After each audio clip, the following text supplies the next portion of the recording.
Hoje eu vou te contar quais são as 3 ferramentas externas que eu uso no meu Power BI em todo projeto oficial que eu desenvolvo. E com isso você também vai saber não somente quais são as que eu uso, mas também os motivos para utilizá-las. Não vai ser uma abordagem aprofundada nessas ferramentas, já que eu precisaria de horas e horas para explicar sobre elas, e isso eu já faço lá no meu curso, a formação em Power BI do Zero ao Pro. Mas aqui eu vou te mostrar na prática os principais motivos. Então bora pro meu Power BI, onde eu já vou clicar aqui em ferramentas externas, e são essas 3. Já tem um spoiler aqui. Eu uso a LM Toolkit, o Dax Studio e o Tabular Editor na versão 2.0, que nem é a paga. Todas essas são gratuitas. Vamos para a primeira delas, na ordem que está aparecendo aqui. O ALM Toolkit é muito importante para comparação de arquivos para mim. Já cliquei sobre ele, você pode achar todas essas ferramentas procurando no Google de uma forma bem fácil. E aqui no início já me pede um source e um target. Então nós temos 2 arquivos que eu preciso informar aqui em cima. O source inicial vai ser esse que eu estou utilizando, que é o Agrofruits, o dashboard que eu já te mostrei no início da aula. E o de baixo, que é o target, vai ser um arquivo que eu não sei se ele está igual a esse que eu estou usando. Alterações foram feitas, eu não sei qual é o final. E aqui embaixo eu vou selecionar também Power BI Desktop, porque eu já deixei aberto o arquivo de comparação, que é esse cópia. Selecionei, cliquei em OK e ele vai fazer uma varredura e vai me mostrar exatamente o que está igual e o que está diferente. E eu consigo ver isso por essa coluna de status, onde tem Same Definition, tá igual. E onde está escrito Different Definitions, que é aqui, ali em cima também tem, e deve ter mais um que eu sei que eu fiz alterações mais para baixo, ó, tá aqui, que foram realizadas propositalmente nesse arquivo para você ver essas diferenças. A partir daí eu já tenho a comparação entre os dois, aqui na esquerda e na direita. Vamos ver um detalhe aqui dentro de Different Definitions. Se eu visualizar o verde, aqui tá falando que é um long date, e nesse outro tá um short date. Então os tipos de dados estão diferentes. Mais para baixo também temos várias, ó, inclusive uma que não existe. E mais outra, format string, double, aqui tá int 64. Vamos clicar lá no de cima, nesse base agricultura. Vou procurar qual é a diferença e vi aqui que essa coluna de ID existe nessa tabela, mas não existe na do lado.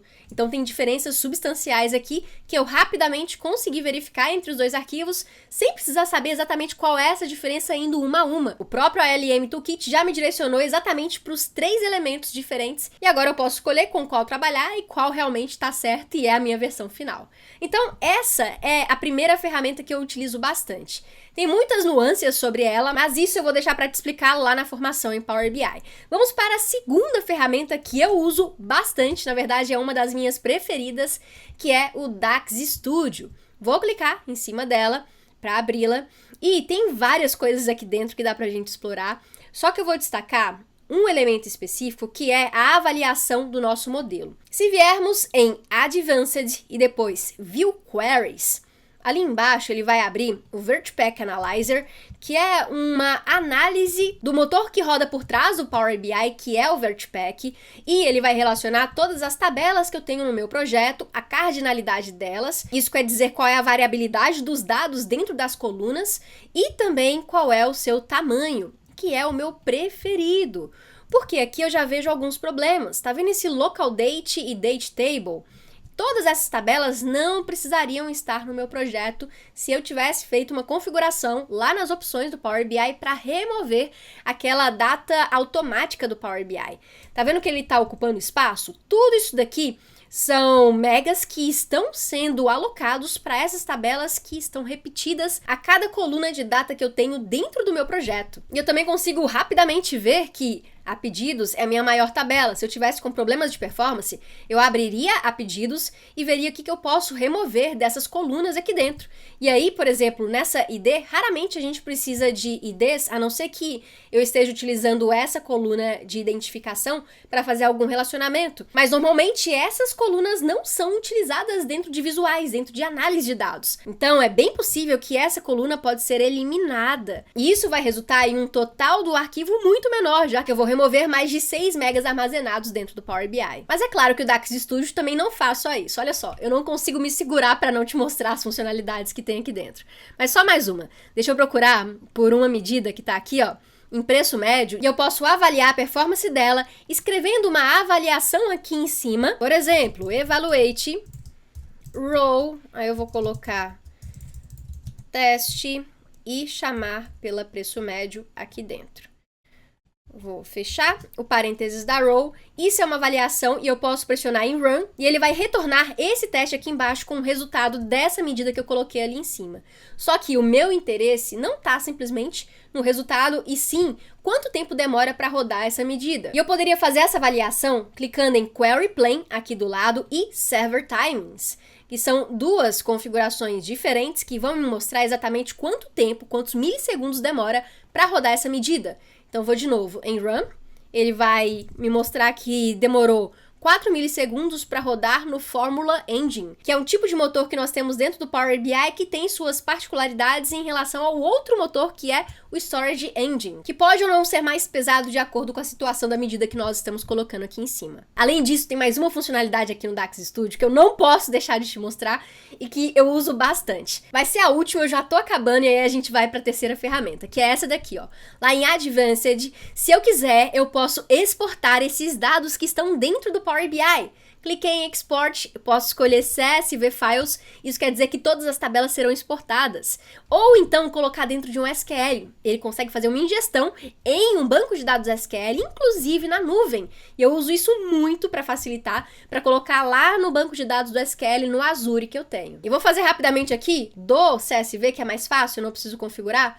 Só vou colocar o Output Path, que seria o caminho para exportar todas essas informações. Cliquei em Next, Export. E olha só ele exportando. Muito incrível, né? É por isso que eu amo o DAX Studio. Pronto, exportou, e aí se eu for lá no desktop, esses arquivos estarão lá prontos para serem abertos no Excel, diretamente com os dados exportados. Agora vamos para a terceira ferramenta, que é o Tabular Editor. Essa daqui é um pouquinho mais avançada, mas ela é muito versátil. Vou clicar sobre ela para abri-la.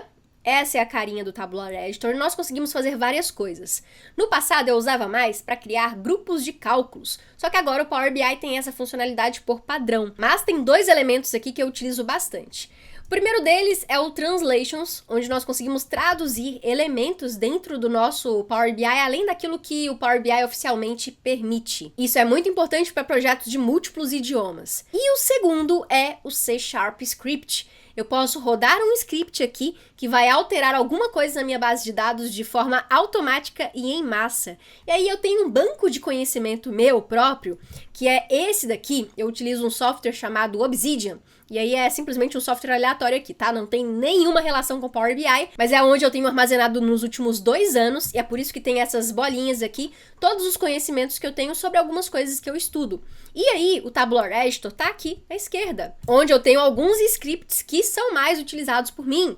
Então, se eu quiser formatar todas as medidas identadas bonitinhas, eu posso usar esse código. Se eu quiser colocar a medida na descrição, quando eu passo o mouse sobre a medida lá no Power BI e já mostrá-la, em vez de ficar clicando, posso usar esse for each do Model All Measures, colocar na descrição dessa expression. E outros scripts aqui embaixo também. Então, é para isso que eu utilizo o Tabular Editor. Para fazer alterações que vão diretamente na origem do arquivo e vão possibilitar adicionar novas funcionalidades que no Power BI não tem, mas que eu posso facilitar a minha vida bastante, adicionando esse tipo de elemento em projetos que são maiores e que precisam desse tipo de detalhamento ou tem muitas colunas e medidas em massa e eu preciso fazer alguma coisa com isso de uma forma mais prática e rápida. Vamos fazer um desses exemplos? Eu vou escolher incluir a medida na descrição.